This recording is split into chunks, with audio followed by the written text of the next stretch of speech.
দমদম স্টেশনটা কি ফাঁকা ফাঁকাই না লাগছে। সো হ্যালো ব্যাডিস, আমি Preeti and welcome back to my channel. তো সকালবেলা যখন দমদম ক্রস করছে তখন দেখি সমস্ত দোকান যেগুলো ছিল সেগুলো সব তুলে দিয়েছিল।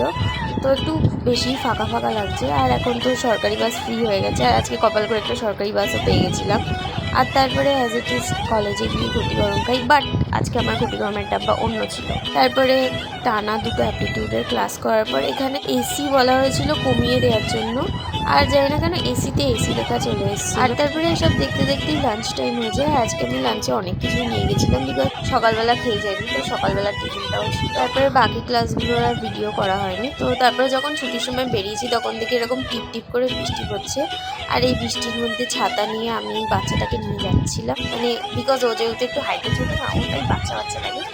আর তারপরে তো আবার একটা সরকারি বাস পেয়ে গেছিলাম, আর তার বাসে ওঠার সাথে সাথেই কি জোরে বৃষ্টি আসে। আর এখানে আমি খুশি, কারণ আবার টিকিট কাটতে হয়নি।